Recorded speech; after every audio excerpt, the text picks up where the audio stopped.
Hey, it's me, MLB. Here is Intervention Part 11. Enjoy. And so you got to work rebuilding yourself.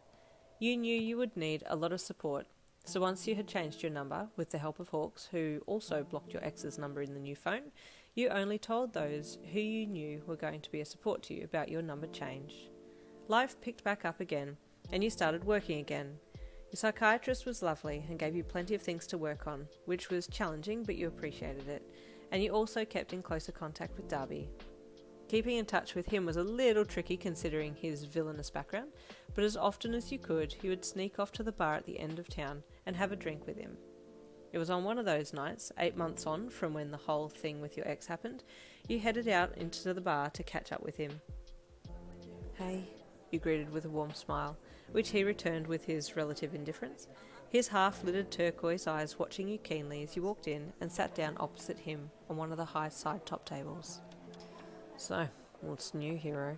he asked blandly, looking down at his drink as he lounged back on the chair and tipped his glass from side to side, slowly rolling the contents around.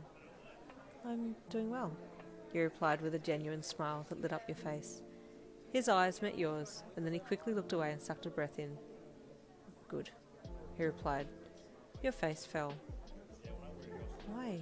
you asked with a bit of bite in your voice. "You don't want things to be going well for me?" "I never said anything like that," he replied, his half-lidded eyes meeting your gaze again. "It's not what you said, it's how you said it," you replied with a small pout. "What's wrong? I thought you'd be happy for me."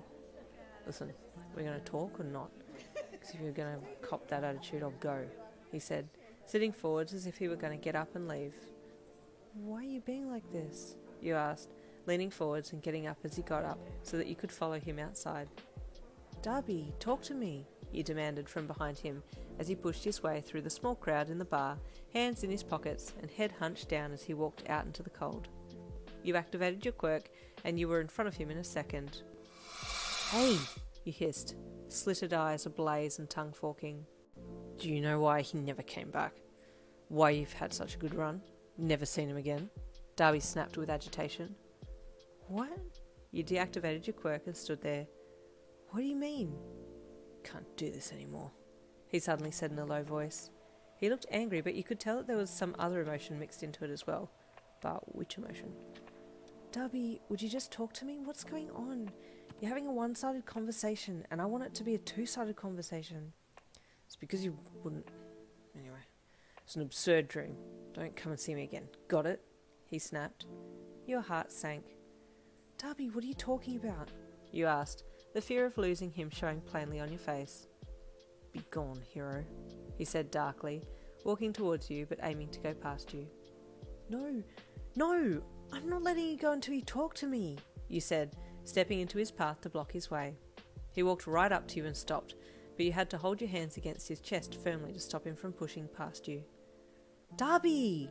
you said with exasperation, your eyes brimming with tears. "What's this about? I don't understand." "You, okay? It's about you. Can't be around you," he snapped, his turquoise eyes almost glowing. "Why?" you asked in a fragile, shaking voice. "Why can't you?" "When you went with Hawks, after you stayed here, I rang some friends. We took care of him, scared him so hard he went overseas.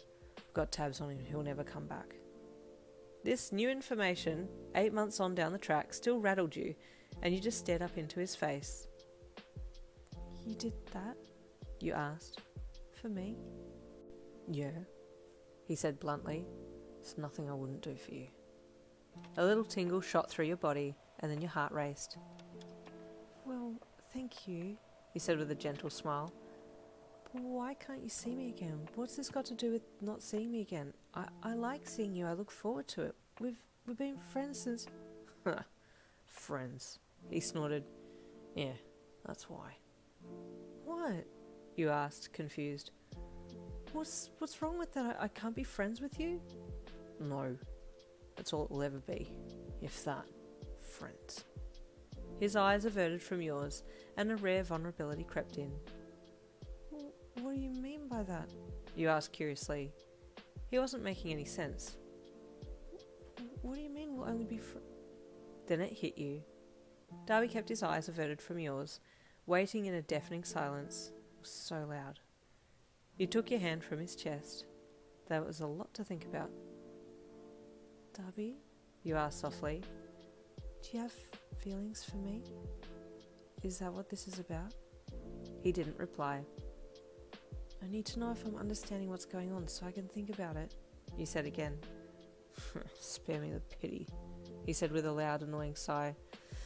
I don't need it. Just don't date Hawks, that's all I ask. I've been fighting over you since academy days. Sorry, what? This was new information as well. I mean, they always seemed to be a little tense around each other at times, but you hadn't known it was about you. Who would have wanted you anyway? I need to go, but I'll call you, you said as you backed away. Don't bother, he replied as he turned and headed off away from you at an adjacent path. You watched him go, and then turned and headed back home, your mind in turmoil.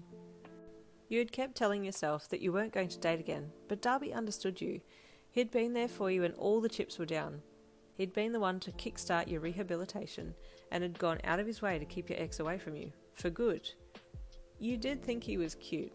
There had been plenty of times where you had wondered if you and he would ever be a couple, but you had squashed that idea thinking that you were unlovable and that he didn't like you like that. But here he was, basically confessing that he liked you. You had started to walk home, but turned and started back the way you'd come, in the hopes of catching Dabi in the back streets. Dabi! You called as you started to pick up the pace. Dabi! You started to run, hoping to cut him off before he got to his house. Down the back streets and alleys you ran, calling his name every so often. Dabi! You shouted as you came to one of the intersections off the alley and back roads. Stop yelling my name for God's sake, you heard him yell from around the corner.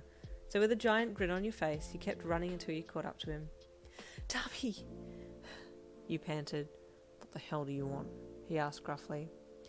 I want to be with you, you panted. I know this isn't the most romantic or whatever, but can we make this work? I don't care that I'm a hero and that you're, not a hero. Well, you're my hero, but that aside, you don't need to force yourself, he said glumly. Told you, didn't want a pity vote. It's not a pity vote, you get me. You understand my past. I know you'll support me. Sure about that? He asked with a smirk. Well, I hope, you said a little nervously. If anyone even looks at you the wrong way, I'll burn them to the ground, he stated. Yeah, that's good enough for me, you replied with a grin. And that's the Dabi ending. You and Dabi end up. Stay tuned for tomorrow for the Hawks ending. See you there.